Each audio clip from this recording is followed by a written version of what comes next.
chase for money, we chase for our careers, we want to make something, we want to set up examples right there, and in midst of that, the family suffers. And we all know, I think perhaps everybody would agree to that. What's your experience now? How should one tackle those situations wherein you're neglecting your own family?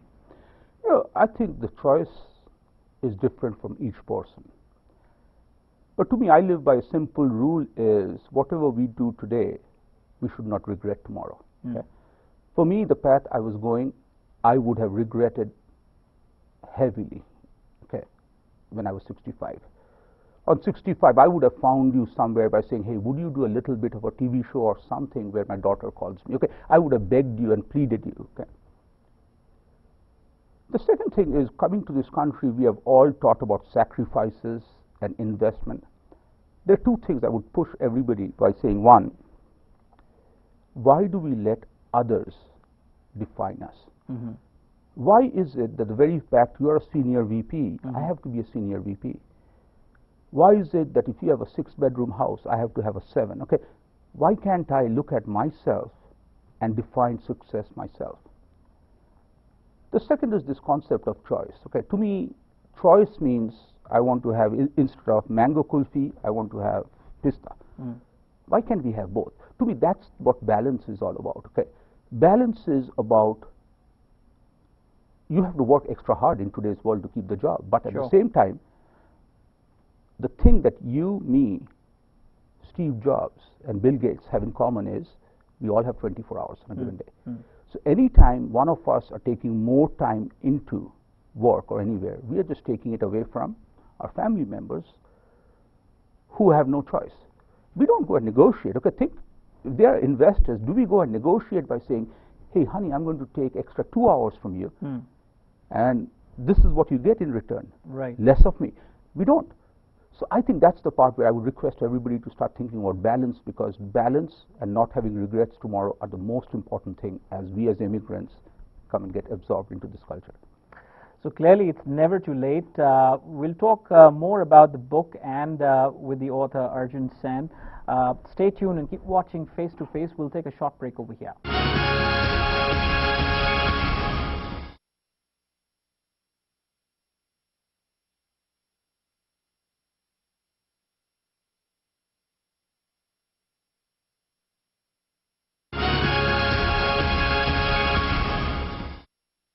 Welcome back. You're watching Face to Face, and today we have with us author ArjunSen, whose debut book is doing exceptionally well. The book is called as Raising a Father. Arjun, once again, welcome to TVAsia.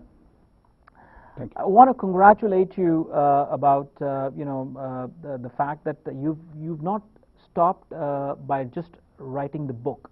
You're reaching out to the people by hosting. Or perhaps reaching out to the people through the motivational and inspirational speeches, or you are reaching out to them as a speaker as well. Tell us about that. I just have to thank my boss for this. And I chuckle as I say that because my boss is my daughter. Okay. As we formed a board for the book, both of us together talked about success, and I wanted the book to be, a bestseller, this, that, everything else. And she said, Dad, does it have to be? Because I have a consulting business which pays the bill. We are fortunate about that. So the vision that she proposed was, why not touch one more person? And touching is not about preaching, because every person has a different style of parenting. It's all about being present and doing what you do instead of taking, Only thing I ask is don't make the mistakes I made. That's the only thing. So that started the whole journey. And as I've gone through, this has been more enriching to me, because every person I've touched, I've been touched by all these people together. The blog, on weeks we get 4,000, 5,000 people who pour their heart out. And you start realizing that you're not alone. It starts some great discussions. For example, one of the weeks, the discussion that was there is, being in this country, many a time we believe that once you say sorry, you become a born-again father. Past is forgiven. But I go back to a lesson my grandma taught, where she said, if you ever break a glass while playing cricket, however many number of times you say sorry, the glass never comes back. So it leaves a mark forever. Mm-hmm. Rest of life, yes, you need to be better. You don't hit that anymore. But the broken glass left a mark. And to me, that's the part where I look at is the first 8 years I was absent in my daughter's life. I can't ever go back and change it. I can't. Mm-hmm. So clearly, that mark is right there. Absolutely. And that's the groove which has actually taken you to write the book and to reach out to the people and share your thoughts and emotions. What all places is the book available? What all places people can go and get the book? The book's available at anywhere online, barnesandnoble.com, amazon.com. And, if you're interested, you can look at the book there. Another place for you to go and get a sample for the book is go to the website, RaisingaFather.com. Mm-hmm. Every Tuesday night, we post new content, new art that's there. Of course, it doesn't cost anybody anything, but go participate. And the reason I say participate instead of read is because I don't have the lessons, I don't have the information, but if you add more content there, it'll help a lot of parents just like you and me, and that's the way this will be an amazing journey. And I also want to bring to the attention of our viewers is that perhaps just before the interview we talked with Arjun and we requested him that many of you who are watching this interview and you want to get a free copy of this book, we have set up a platform for you. You can log on to www.tvasiausa.com, and the first 100 people who log on to the website, the website would explain you how to get the book, but you have to write in a few lines about why you like your father, what are some of the good things about your father, or perhaps something that you don't like about your father. Send in those, express your emotions on our website, and then perhaps you could be the winner of Raising a Father, a free copy for you all out over there.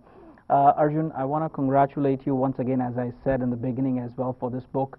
And before we end this interview, tell us, what more? Are you coming up with a sequel to this book as well?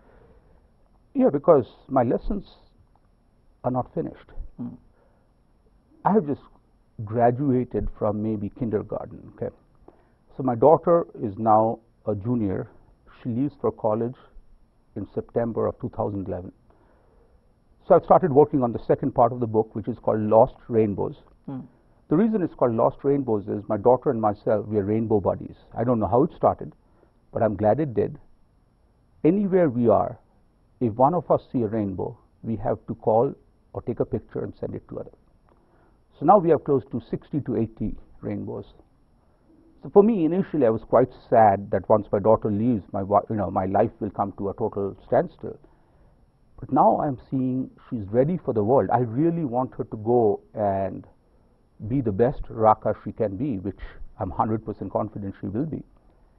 And my role becomes more of a cheerleader. So Lost Rainbow would be the second book, which is coming out most probably end of next year. We wish you good luck for that. Thank and you. We wish you good luck for Raising a Father as Thank well. You. Thank you so much for joining us here at It's a pleasure. TVAsia, and let's wish our viewers once again a very happy Father's Day. Happy Father's Day. Thank you.